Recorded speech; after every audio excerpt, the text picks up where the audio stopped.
23절부터 31절까지의 말씀 우리 교독하도록 하겠습니다.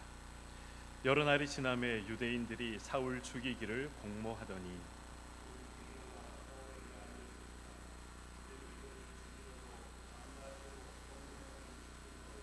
그의 제자들이 밤에 사울을 광주리에 담아 성벽에서 달아내리니라. 사울이 예루살렘에 가서 제자들을 살리자 하나 다 두려워하여 그가 제자됨을 믿지 아니하니. 바나바가 데리고 사도들에게 가서 그가 길에서 어떻게 주를 보았는지와 주께서 그에게 말씀하신 일과 다메섹에서 그가 어떻게 예수의 이름으로 담대히 말하였는지를 전하니라. 사울이 제자들과 함께 있어 예루살렘에 출입하며 또 주 예수의 이름으로 담대히 말하고 헬라파 유대인들과 함께 말하며 변론하니 그 사람들이 죽이려고 힘쓰고는 형제들이 알고 가이사랴로 데리고 내려가서 다소로 보내니라. 함께요. 그리하여 온 유대와 갈릴리와 사마리아 교회가 평안하여 든든히 서가고 주를 경외함과 성령의 위로로 진행하여 수가 더 많아지니라. 아멘. 네, 우리 좌우에 있는 분들과 이렇게 인사 한번 하도록 하겠습니다. 성령의 인재를 체험하는 예배 되십시오. 네, 성령의 인재를 체험하는 예배 되십시오. 네, 우리 교육자들과 8시가 되면 항상 주일 예배와 사역을 위해서 먼저 기도를 하고 있습니다. 그러면서 늘 빠지지 않고 드리는 기도가 우리 교회에서 드려지는 유치부의 예배, 유초등부의 예배, 또 중고등부의 예배, 또 청년들의 예배와 또 장년들의 예배 가운데 성령의 인재를 체험하는 그러한 예배가 되기를 우리가 기도하자, 그렇게 기도로 준비를 하고 있습니다. 오늘 예배가 성령 하나님의 인재를 체험하고 또 말씀을 깨닫는 놀라운 은혜의 시간이 또 우리 각자에게 있기를 간절히 소망합니다. 제가 지금부터 이 두 개의 문장을 한번 말씀드려 보겠습니다. 이 두 개 중에 어떤 문장이 자연스럽고 어떤 문장이 어색한지 한번 맞춰보시길 바랍니다. 첫 번째 문장입니다. 이 철수와 영희는 아주 사랑했다. 그리하여 두 사람은 부부가 되었다. 이게 첫 번째 문장이고요. 두 번째 문장입니다. 철수와 영희는 아주 사랑했다. 그리하여 둘은 원수가 되었다. 이게 두 번째 문장입니다. 자, 1번과 2번 중에 어떤 문장이 어색한 문장입니까? 네, 2번이죠. 맞습니다. 철수와 영희가 사랑했다. 그리하여 둘은 원수가 되었다. 이 누가 봐도 너무나 어색한 문장입니다. 철수와 영희가 아주 사랑했다면 그리하여 그 결과로 둘은 원수가 아니라 부부가 되어야 하는 것이 더 자연스러운 문장이죠. 이 그리하여라는 이 말은 이 앞과 뒤, 원인과 결과가 같은 그러한 내용일 때 사용하는 접속사죠. 엄밀하게 따지면 접속 부사다, 그렇게 이야기할 수 있습니다. 긍정적인 내용이 나오면 이 그리하여 뒤에는 긍정적인 내용이 나와야 하는 것입니다. 부정적인 내용이 앞에 나오면 이 그리하여 뒤에는 부정적인 내용이 나와야 하는 것이죠. 그래야 어법상 맞는 문장이 되는 것입니다. 그런데 오늘 본문에는 이런 어법들을 무시하고 그리하여라는 단어가 지금 사용되고 있습니다. 오늘 본문 31절의 말씀을 한번 보겠습니다. 그리하여 온 유대와 갈릴리와 사마리아 교회가 평안하여 든든히 서가고 주를 경외함과 성령의 위로로 진행하여 수가 더 많아지니라 라고 말씀하고 있습니다. 그리하여 이 교회가 평안히 서갔다. 그리하여 믿는 자의 수가 더 늘어났다. 그렇게 지금 말씀하고 있습니다. 굉장히 좋은 내용들, 긍정적인 내용들이 그리하여 뒤에 나와 있는 것이죠. 그렇다면 이 그리하여라는 말 앞에 나올 내용들은 어떤 내용이 나와야 맞습니까? 긍정적인 내용들, 좋은 내용들, 그런 내용들이 기록되어야 이 그리하여 이 뒤에 나오는 이 교회가 든든히 서갔다, 믿는 자의 수가 날마다 더하여졌다라는 내용이 나와야 맞는 것입니다. 이 결과가 긍정적인 내용이라면 당연히 그리하여 앞에 나오는 그러한 내용들도 긍정적인 내용이 나와야 하는 것이죠. 그러나 앞의 내용들은 우리가 방금 읽어보았듯이, 그래서 우리가 잘 알겠지만 전혀 긍정적인 내용이 아닙니다. 예수를 영접하고 복음을 전했던 사람들이 죽이려고 했다, 그런 내용이 나오고 있죠. 그래서 다메섹에서 예루살렘에서 또 이 다소로 도망가야 했다, 도망자의 신세가 되어야 했다, 그런 부정적인 내용들이 앞에 기록이 되어 있습니다. 그래서 이 그리하여라는 이 말보다는 이 앞뒤의 내용이 상반될 때 사용되는 그럼에도 혹은 그러나 이런 이 접속사가 나와야 더 자연스러운 문장이 되는 것이고 이 문장 이 구조상 맞는 것이 되는 것입니다. 그렇지 않습니까? 그래서 제가 이 본문을 쭉 읽어 나가다가 혹시 번역상에 문제가 있는 것은 아닐까? 이 성경은 그렇게 기록하고 있지 않지만, 그러나 우리가 이 번역할 때 혹시 잘못 번역한 것은 아닐까 싶어서 제가 이 원어 성경을 한번 찾아봤습니다. 그런데 이 원문을 보더라도 성경은 정확히 그리하여라는 단어를 원어에서도 사용을 하고 있었습니다. 왜 성경은 이 그러나가 아니라 전혀 어울리지 않는 그리하여라는 이 단어를 사용하고 있는가? 오늘 설교는 여기서부터 출발하게 되었습니다. 사울은 이제 이전과는 전혀 다른 사람이 되었습니다. 이제 예수 믿는 자들을 핍박하는 자가 아니라, 예수 믿는 자들을 잡아들이는 자가 아니라 이제 예수의 이름을 증거하며 예수 믿기를 권하는, 전도하는 그러한 사람이 되었습니다. 그리고 이 다메섹에 있는 회당에 들어가서 예수가 하나님의 아들이시다, 예수가 하나님의 아들이다라는 그러한 이 복음을 이야기하게 됩니다. 이 사실은 천재가 개벽될 만한 그러한 사실이죠. 그래서 21절과 22절은 이렇게 말씀하고 있습니다. 듣는 사람이 다 놀라 말하되 이 사람이 예루살렘에서 이 이름을 부르는 사람을 멸하려던 자가 아니냐, 여기 온 것도 그들을 결박하여 대제사장들에게 끌어가고자 함이 아니냐 하더라. 사울은 힘을 더 얻어 예수를 그리스도라 증언하여 다메섹에 사는 유대인들을 당혹하게 하니라 라고 말씀하고 있습니다. 예수가 하나님의 아들이다, 예수가 그리스도다라는 이 바울의 말을 들은 사람들이 하나같이 다 놀랐던 것이죠. 그것은 너무나도 당연한 일이었습니다. 예수 믿는 사람을 잡아가던 자가, 예수 믿는 자를 핍박하던 자가, 그러한 일에 누구보다도 앞장서던 자가 지금 180도 변해서 예수가 하나님의 아들이다, 예수가 그리스도다라는 이 놀라운 이야기들을 하고 있으니 사람들이 당혹스러울 수밖에 없는 것이고 당황할 수밖에 없는 것이고 믿을 수 없는 일이 지금 벌어지고 있는 것이었습니다. 하루가 지나고 이틀이 지나고 이 여러 날이 지났지만 예수가 하나님의 아들이다라는 이 사울의 증거는 멈추지 않았습니다. 그래서 어떻게 합니까? 유대인들이 그를 죽이고자 공모했다라고 성경은 말씀하고 있습니다. 사울을 죽이기 위해 이 밤낮으로 사울을 죽이고자 하는 사람들이 성문을 지키고자 앉아 있었습니다.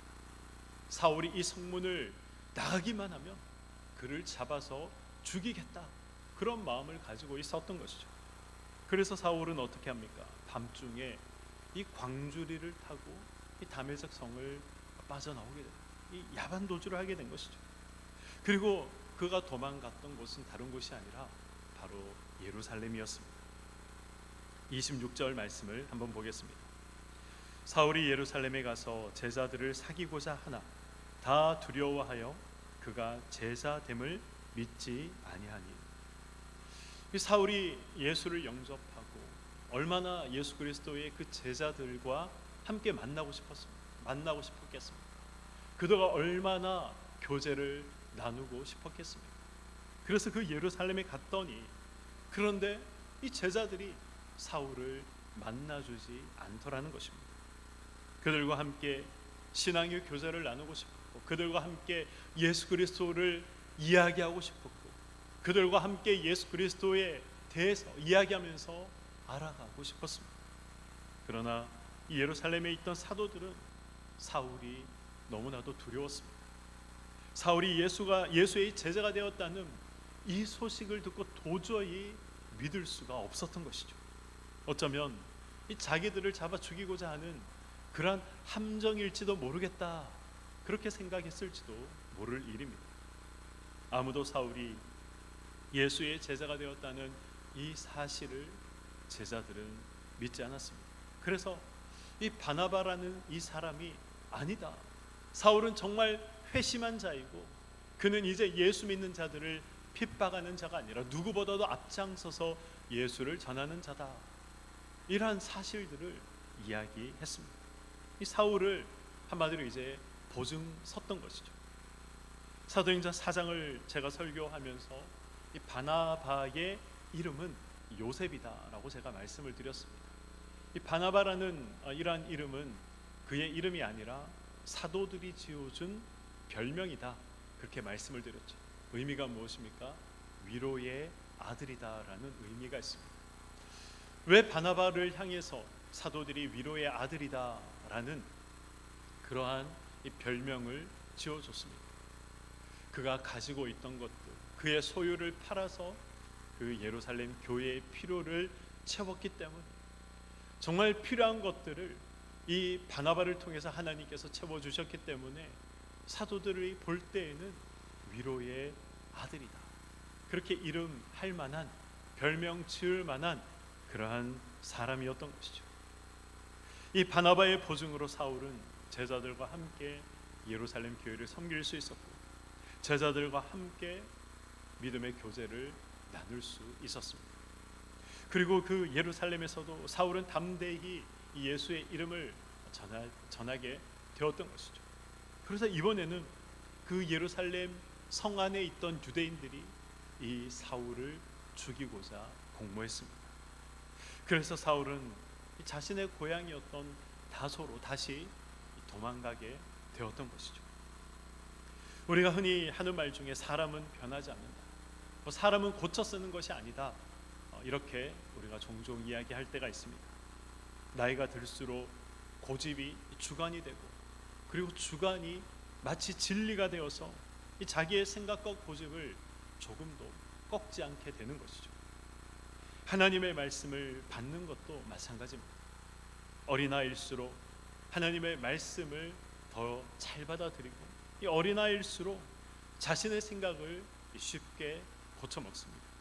그러나 나이가 들수록 고집이 강할수록 하나님의 말씀으로 받는 것, 순종하는 것, 그것이 쉬운 것이 아니죠. 진리가 아닌 것을 진리라고 믿고 끝까지 이 자신의 생각을 고집할 때가 너무나도 많이 있습니다. 그래서 예수님은 마태복음 18장 3절에 이렇게 말씀하십니다. 이르시되 진실로 너희에게 이르노니 너희가 어떻게 해요? 돌이켜 어린아이들과 같이 되지 아니하면 결단코 천국에 들어가지 못한다라고 말씀합니다. 예수님은 이 돌이켜 어린아이와 같이 되지 않으면 천국에 들어가지 못한다라고 말씀하십니다. 이 돌이켜라는 말의 이 원문의 의미, 원어적인 의미는 생각을 바꾸다, 돌아서다, 변화되다, 변하다, 이런 의미가 있습니다. 그리고 이 돌이켜의 이 똑같은 단어가 어디에서 사용되느냐 하면 이 요한계시록 11장 6절에도 동일하게 사용되고 있습니다. 요한계시록 11장 6절 말씀, 그들이 권능을 가지고 하늘을 닫아 그 예언을 하는 날 동안 비가 오지 못하게 하고, 권능을 가지고 물을 피로 어떻게 하고요? 물을 피로 변하게 하고. 이때 이 변한다라는 이 말의 사용된 단어가 바로 이 돌이켜라는 이 말에 사용된 단어와 동일한 단어를 사용하고 있습니다. 이 돌이켜라는 말은 물이 피로 변하는 것과 같이 완전한 어떤 변화, 180도 다른 이 변화를 말씀하고 있는 것이죠. 나는 하나님의 말씀을 잘 받아들이는 자인가? 받아들인다는 것은 순종을 의미합니다. 삶에서 변화된 모습이 드러난다는 것을 의미하는 것이죠. 우리에게 그런 모습이 있는지, 변화된, 돌이키는 그러한 모습이 우리에게 있는지 한번 돌아볼 필요가 있습니다. 사울은 누구보다도 자신의 신념으로 가득 찼던 사람이었습니다. 사울이 돌이킨다는 것은 예수님의 제자들이 볼 때에도 그것은 도저히 있을 수 없는, 일어날 수 없는 그러한 일이었던 것입니다. 그러나 무엇이 그를 변화시켰습니까? 예수가 그를 변화시켰습니다. 복음이 그를 변화시켰습니다. 그래서 로마서 1장 16절에 보면 사도 바울이 이렇게 고백합니다. 우리 1장 16절의 말씀을 함께 읽어보도록 하겠습니다. 시작. 내가 복음을 부끄러워하지 아니하노니 이 복음은 모든 믿는 자에게 구원을 주시는 하나님의 능력이 됨이라. 아멘. 네, 여기까지 읽겠습니다. 바울이 복음을 부끄러워하지 않는 자, 복음을 증거하는 자가 될 수 있었던 이유는 다른 것이 아니라 복음 때문이었습니다. 그리고 그 복음은 지금 하나님의 능력이다라고 말씀하고 있죠. 하나님의 능력이란 다른 것이 아니라 우리는 할 수 없는, 하나님만이 하실 수 있는 능력이다라는 의미입니다. 저와 여러분이 할 수 없는 것이죠. 예수 그리스도를 나의 구세주로 고백하는 것, 예수를 구세주로 믿는 것, 이것은 우리의 능력으로 할 수 없는 고백입니다. 오직 하나님만이 하실 수 있는 하나님의 능력인 것이죠. 우리 성도님들 중에는 누군가의 전도로 혹은 어떤 사람의 간증으로 또 어떤 설교자의 설교 때문에 회심한 분들도 계실 것입니다. 그러나 전도나 설교나 간증은 하나님이 찾아오시는 도구, 하나의 방법에 불과한 것이죠. 하나님의 능력이 아니고서는 우리는 도무지 하나님이 누구신지 알 수가 없고 예수 그리스도를 구세주로 고백할 수 없는 것입니다. 제가 아는 집사님 중에는 이 지하철 입구에서 우연히 받아든 그 전도지 한 장 때문에 신앙생활을 하시고 집사의 직분을 받으시고 지금도 교회를 열심히 섬기시고 봉사하시는 분이 계십니다. 또 어떤 분은 이 학창 시절 가장 친한 친구가 교회 수련회 가서 물놀이를 하다가 죽게 되는, 목숨을 잃게 됩니다. 이 가장 친한 친구의 죽음 때문에 충격을 받고 이분이 이 친구가 다니던 교회 목사를 때려 죽여야겠다, 그렇게 생각을 하고 그 친구가 다니던 교회를 찾아가게 됩니다. 그리고 그 본당문을 열고 들어서는 순간 그때부터 알 수 없는 눈물이 눈에서 하염없이 흘러내렸다라는 고백을 제가 들은 적이 있습니다. 그리고 본당에 앉아서 하루 종일 눈물을 흘리며 회개했던 그러한 일을 경험했다. 난생 처음 교회를 갔는데, 난생 처음 교회를 갔던 그 예배당에서 알 수 없이 하염없이 눈물을 흘리며 자신의 죄를 고백했던 것이죠. 결국 이분은 회심해서 지금 목사가 되어 있습니다. 내가 원치 않는 일, 내가 원치 않는 자리, 납득되지 않는 일이 일어나더라도 그것이 하나님이 하시는 일이라면 하나님이 함께하는 자리가 되는 것이고, 함께하는 하나님의 일, 하나님의 능력, 함께 동행하시는 하나님의 길이 되는 것입니다. 오늘 본문의 사건들과 그 사건들로 인한 결과는 사실 납득되지 않는 결과입니다. 바울은 다메섹에서 예루살렘으로 도망갔고 다시 예루살렘에서 다소로 살기 위해서 도망갔습니다. 아무도 바울의 말을 믿어주지 않았습니다. 가는 곳마다 이 바울은 자신의 목숨의 위협을 받아야 했던 것이죠. 바울의 회심 후에 이 바울의 변화로 믿는 자의 수가 더욱더 늘었다, 아니면 바울의 회심 때문에 그의 회심을 기히 여겼다, 그런 기록이 성경 어디에도 나오지 않습니다. 모두 비관적이고 부정적이고 암울한 사건들이 기록되어 있습니다. 그리하여 이 31절에도 이 부정적이고 암울하고 비관적인 그런 내용들이 나와야 맞는 내용이 되는 것입니다. 그리하여 바울이 더 이상 복음을 전하지 않았다, 그리하여 바울이 시험에 빠져 더 이상 예수를 믿지 않았다, 이런 내용들이 나와야 맞는 것입니다. 그러나 31절은 어떻게 말씀하고 있습니까? 그리하여 온 유대와 갈릴리와 사마리아 교회가 평안하여 든든히 서가고 주를 경외함과 성령의 위로로 진행하여 수가 더 많아졌다라고 기록하고 있습니다. 그리하여라고 했으면 이 앞과 뒤가 같아야 합니다.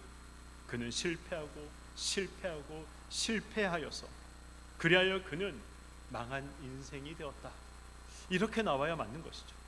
그러나 오늘 성경은 이 앞과 뒤가 전혀 다른 내용임에도 불구하고 그리하여라는 이 말씀을 사용하고 있는 것입니다. 성경을 왜 어울리지 않게 이 그리하여라는 이 단어를 사용하고 있는 것입니다.